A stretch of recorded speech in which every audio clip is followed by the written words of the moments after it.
good. We're going to go right into improv. So, Gavin, it's wonderful to meet you, sir. Thank you for taking a minute out today. Oh, I feel the same. Thanks so much. Looking forward to it. Yes, sir. So, before we get into your good work, I want to know 5 years ago, we Mm. were knee deep into this pandemic trying to figure out, and it really hit New York, especially in a very specific way. And then Florida had a whole different approach. Ultimately, how did you make it through that time period, and how did it affect the way that you work today? That's a really good question. So it's interesting because I had been an owner of an agency or partner at an agency, well, owner, in Brooklyn, and we had been working on that for building it since like 2011. I came in very early, and we had built it up. So it's kind of, in Brooklyn doing the creative thing. I had some other personal creative projects, and had we had just had our third child, who was just turning two. Um, and we're kind of like, I guess, I don't know, like trucking along, set up. It felt like kind of that middle part of life where things are really starting to peak, and we've kind of got it all set up, and we had just sort of doubled down and gotten a newer place in the city, and we were like, okay, this is what we're doing for the next 5 to 10. And we're going to put our kids through high school. We kind of had to make that commitment within the year before. And we sold the company right before the pandemic. Very lucky for us. So it gave us some flexibility, but obviously the pandemic, we there were a lot of changes with the company. I ended up leaving the company during that as we consolidated and collapsed, which was a sort of a long-term plan already that just accelerated the plan there. It was on an earn out. And then we went out to, the initial first 3 months we were in Long Island. We went out to Long Island and just sort of got space, and we're trying to do the remote thing with the kids, and it just wasn't really working. And we had did as well as we could, and so we ended up transitioning down here to take a visit for a month. What started as a month to visit my wife's family and just get a change of scenery. Um, and so I started working remote and freelancing because around that time was around the same time I ended up leaving the company, which was a real challenge. And I wasn't, I had kind of gotten into this world in a very ad hoc fashion, and it had very much not been trained and come from a very unique, interesting, unlikely background for what I do. So that was a bit of a struggle to deal with, sort of like, how do I create my own niche? How do I apply the skills that I have, not being trained through agencies, not being trained through traditional brand work, not having gone to film school, coming up as a musician and an actor and a storyteller in many other ways, but really having none of these what I felt were hard skills, but I was finding success. So how to figure out how to kind of lean into what is working for me and what I can bring, and sort of, deal with the imposter symptoms or syndrome, I guess. But it took a few years to kind of figure out how I fit in and what I could apply, and how I'm doing it, and then sort of juggling the family stuff. And then we ended up actually kind of settling down here. We came back to New York for a while, was there for about a year, and we were struggling with the kids were getting older. We got pregnant again. The school situation was a little different. We needed more space, so we ended up realizing we kind of had it good where we were. So we sort of do a back and forth thing now. I'm still technically based out of New York for production stuff, and my wife has a business there as well. So it's this weird kind of hybrid thing. And now, there's this return to office thing, but a lot of people I know are sort of, when I'm working on, like, one of my main clients right now is actually my production company that I do directing with. But we have a creative side too, and our that and a few other clients are almost entirely remote. So I'm working with teams from, London, LA, New York, Kansas City, Houston, and we'll fly in, we'll do things we need to, but everybody's really dispersed, which can be tricky. But if you have a really good team and create the community and the vibe in that way as well, there's some positives too, because you have a lot of flexibility and everybody can kind of live their life and lead their thing and get great work done on their own. So that's kind of a long-winded answer, but that's sort of the general narrative. You hit a lot of dominoes in that. So let's get into Yeah. exactly what you do now in 2025. And kids always get to the truth. Let me put you in front of a bunch of 12-year-olds, Okay. career day. The curious one in the back of the room is like, hey, what do you do for a living? How do you answer Yeah. that? Okay, yeah, I think the simplicity of it is I'm a writer and a director, basically, and that holds many titles. There's creative director, executive creative director, consultant, production consultant, EP. There's all sorts of things. Just depends on the function, but basically, what I do is come up with uh, funny, weird ideas to help brands sell their things, or create. And I like to live more on the branding side. So create stories about the brand, and I have other side projects that are not brand related, and then I go and execute them. So the two sides are sort of, I typically get hired as a creative director, which is sort of running teams and helping with some strategy, but working with strategists and brands to go, okay, what do you want to say? How do you want to say it? How do we go do that along the platforms in a way that usually creates surprise and delight? That's kind of my realm. I like to work in humor and comedy and humanity, but I work in a variety of things as well. And then so writing those, getting those through and approved and sort of convincing or assisting brands to figure out how to tell those stories. And then on the other side, going and executing them. And sometimes I'm just getting hired to just go direct. And there's already an approved script or campaign. Sometimes I'm developing that stuff and then hiring other people to direct, or sometimes I'm sort of covering the entire span of the workflow. So that's sort of the simplicity of it. Hopefully that Yeah. landed it. Yeah, that makes sense. So what did you want to be when you were a kid? When you were 12, what was your dream? I was always in I was always in plays and I was always an actor. And I started doing musical theater when I was younger, and I was an athlete too, but I did musical theater very young and I was really in love with it. And I went to school for that. I went to UCLA for the acting program. And I ended up having a pretty successful commercial career, did a bunch of TV stuff as well. Um, Found my way into music weirdly, which was kind of fell into that. And then ended up when I moved to New York, kind of for dumb reasons, it kind of all changed a little bit. And I weirdly fell into directing. And that's where I kind of realized that all these other skills that I'd had kind of weirdly connected. And I had these things that worked in a way that I didn't really understand. I think going back, I also kind of veered into like, TV and commercial and stuff, which was great. But what I realized could I go back and choose or really think about it, I think getting away from theater, I think theater acting was really what was really drawing me. It wasn't acting because acting on camera is very different. Yeah. But aside from what I'm doing now and how I get to do it, I think that stage factor as music and theater and working in front of an audience and a live audience with all the wonderful tools, like that was really the magic that brought me into this world, and I still have a lot of affinity for it. It's great. I always feel like the people like George Clooney recently was in a Broadway play. I Mhm. always feel like people that get into stage acting have a different level of marrow in their bone, a different backbone. There's a different approach. Not that other people don't take it seriously. There just seems to be more of a structure that's firm around what they do and how they do it. Like even Denzel Washington, a lot of what he does, there's a big theater part of him. Mhm. Do you ever notice that there's kind of this split with actors that really come from that stage background versus just being in front of a camera? I think there is. I mean, it's two very different ways to work, and of course, the core of it is the same. I think, I'm going to try to draw a parallel here, and it may do a very bad job, but you have, jazz music, which is something you're very familiar with, and pop music, or like let's say like rock and roll, right? There is a core of like creating a song and writing something or improvising something, but one is sort of built off of a standard, for example. You know what I mean? If you're talking about standards, and you have this sort of format, and you're sort of expressing the same idea through two different formats. When you're working on in film and television or commercials or shooting on camera, you're most times breaking it up. So you're shooting a scene at a time, often out of order.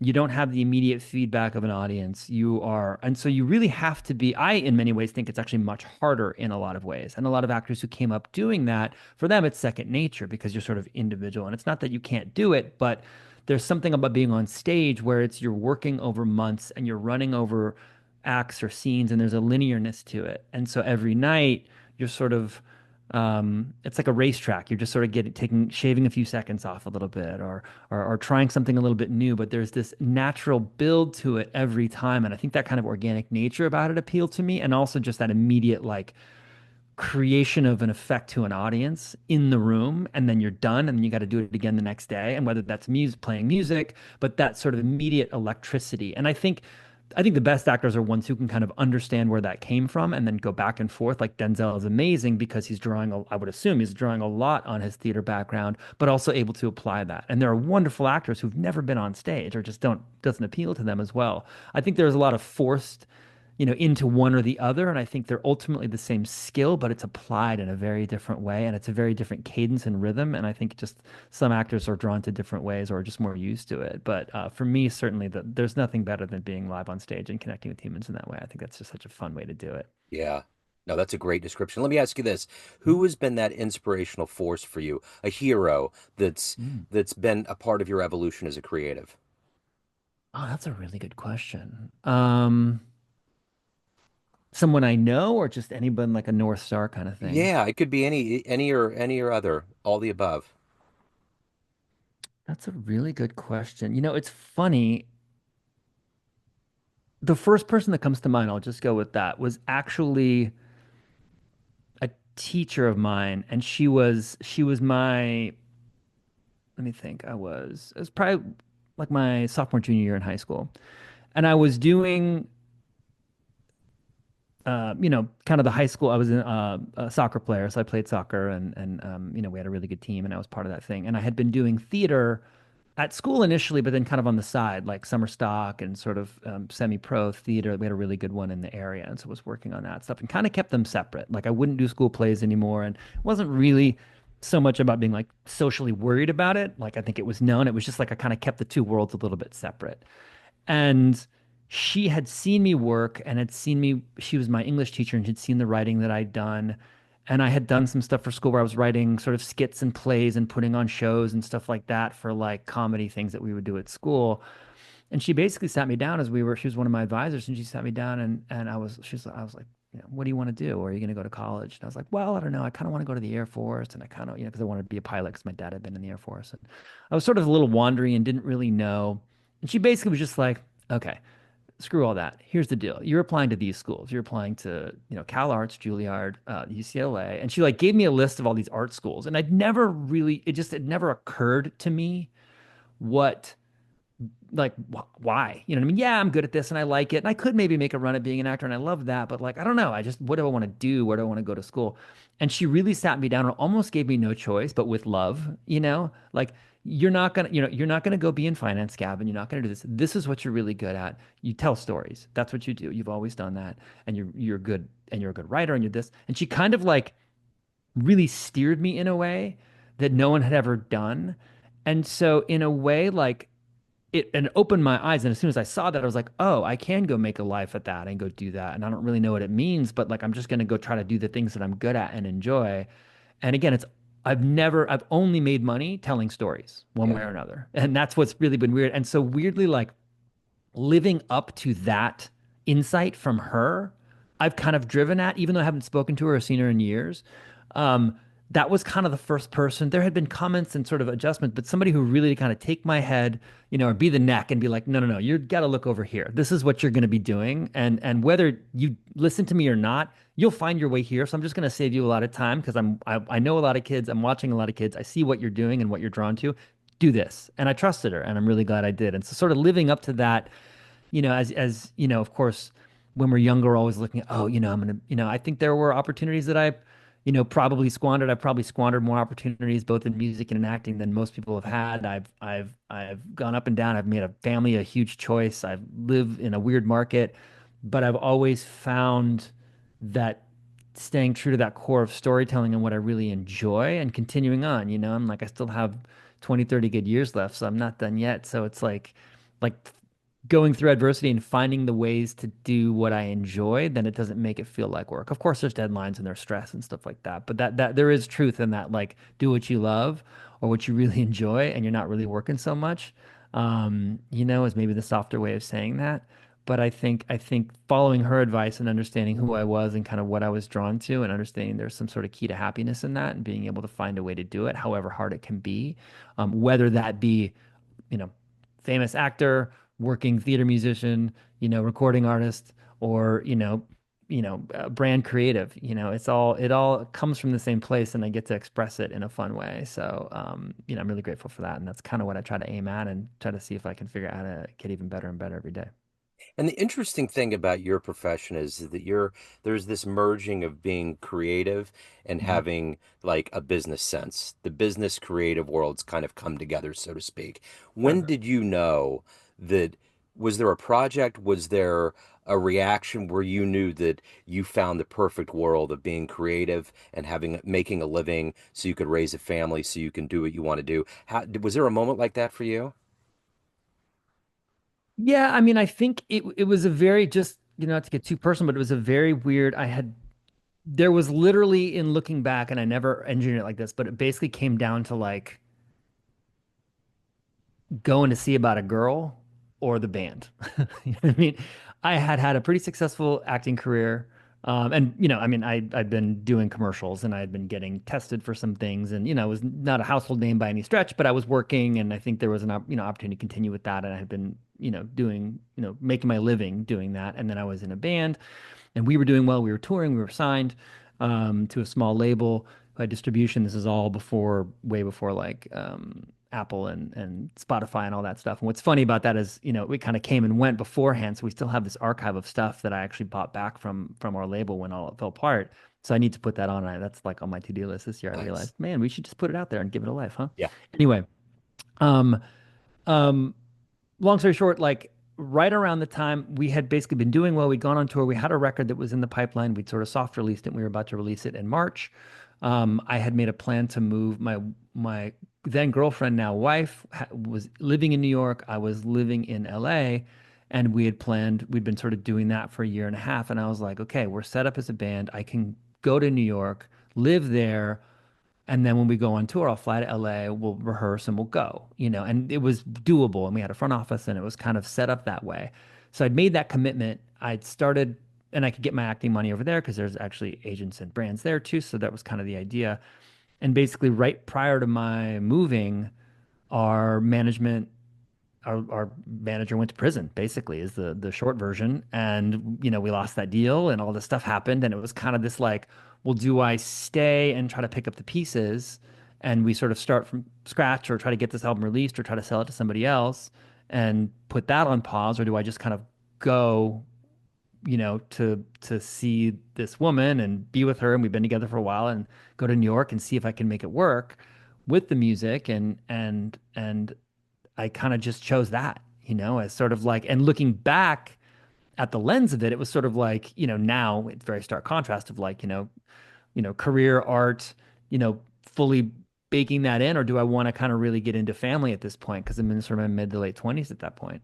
So, I don't know. I just went with my heart, and I kind of went to New York, and I did some solo stuff, and I did some acting out there as well. But eventually, that kind of led me to where I am now. So it was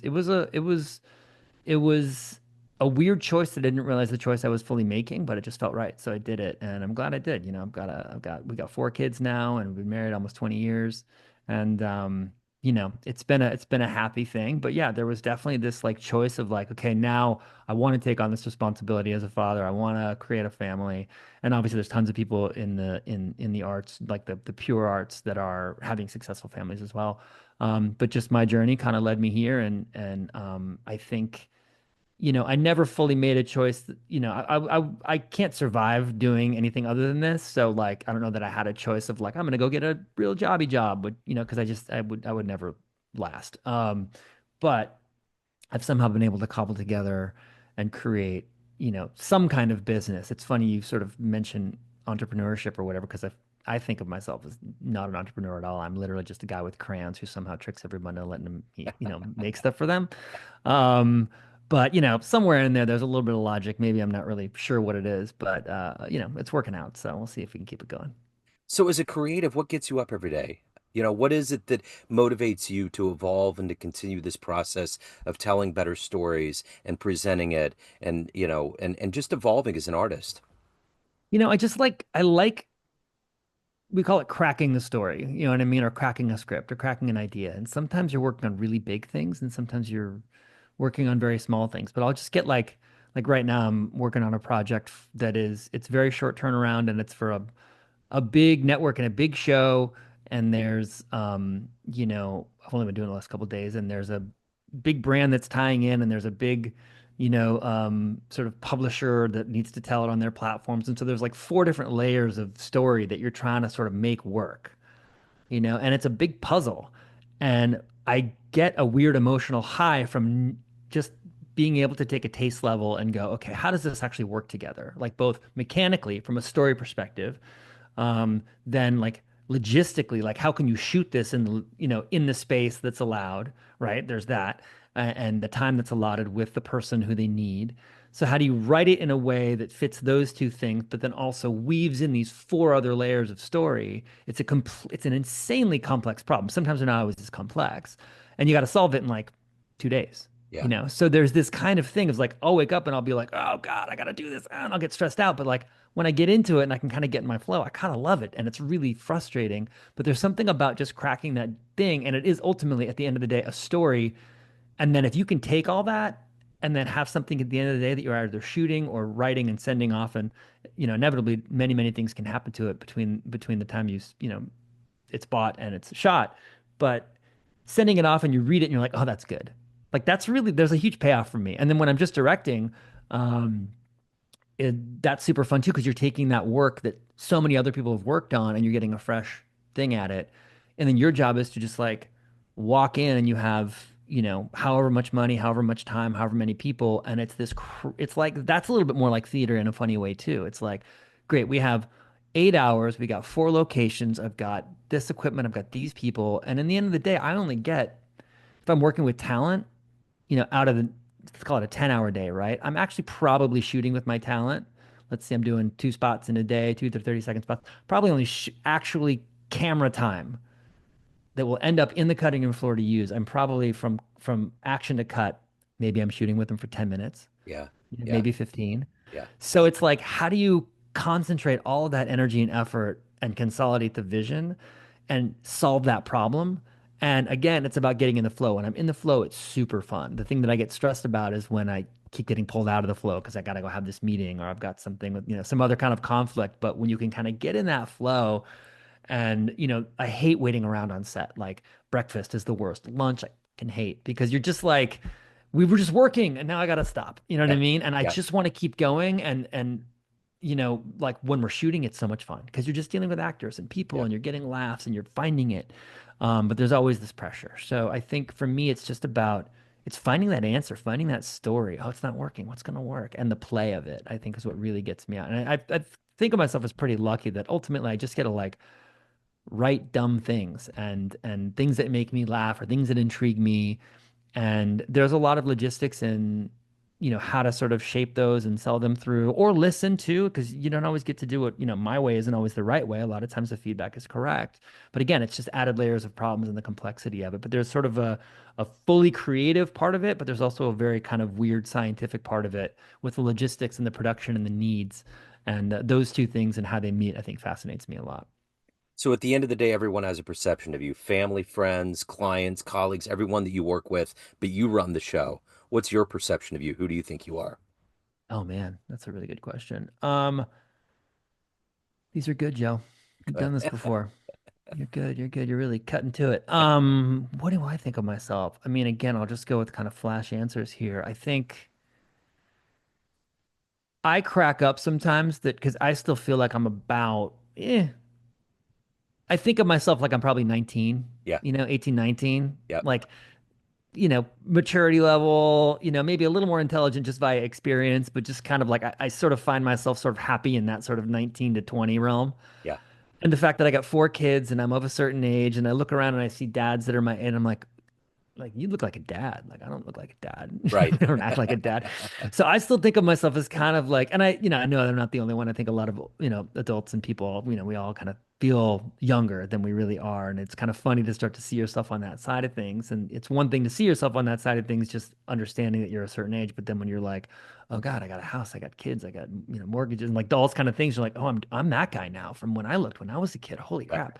So I think secretly though, I still kind of, feel like more of a kid. And I don't know, I think for me, I use the analogy of just being a kid with crayons. I think that's kind of my happy place. I'm not, I usually I think I've learned when to put the crayons down now, and when to not keep creating on certain things and move on or wrap it up for the moment and let somebody else take a look at it. But I don't know. I think that's kind of how I see myself. And I don't know that any particular platform. Like I'm not a born filmmaker that like knew I wanted to be an auteur and do film. I'm not an uber talented musician or the world's greatest actor or the best, brand creative or anything. I'm just a guy who likes to create things and I like to tell stories and I like to grab from whatever's around me. So I think like a kid at a desk with like crayons and some clay and a little, filmmaking situation, like whatever's around, I'll figure out a way to Yeah. play with it. Um, but when I get into doing something, you can't really stop me because I just get really interested and I'll kind of ignore everything else. So I think that's probably the best analogy I could I could wrap up in a bow for you. That's great, man. So let me ask you this. If anyone wants to reach out, they want to learn more, see your work, hire you, any of the good work, where do they go? Yeah, I mean, probably easiest place is just gavinbellour.com is my website. You can see some of the work I've done both as a director and a creative. You can reach out to me there. You can get a feel for a little more background. You can find me on Instagram like usual. I'm always available for consultations, writing, production. I built studios for brands and stuff like that, so I can do a number of things, and I can also just kind of connect you with people who can help you if it's not me. But yeah, reach out, say hi if you're interested. I'm always down to have a conversation. Right on. I love it, man. Gavin, this has been wonderful. Thank you, sir. Thank you for You your too, man. story. Thank you for your time. Thank you. It was great. Really Thank enjoyed you. it. Appreciate it, man. Hello, friends. Joe Dimino here. I just wanted to let you know that after 30 years or so, I have finally released my first book of poetry through the mighty Spartan Press here in Kansas City, Missouri. As the creator and host of both Neon Jazz Radio and the Famous Interviews with Joe Dimino podcast, along with being a visual artist, I'm ready to embark on a new adventure and want you to be a part of it. You can get a copy online via Barnes & Noble, Amazon, and actually on the streets in Kansas City at the great Prospero's bookstore off 39th Street. You can also visit joedimino.com for links to the book, to more poetry, and everything in my world, including paintings. Thanks for all of the love and support over the years, and please dig the words.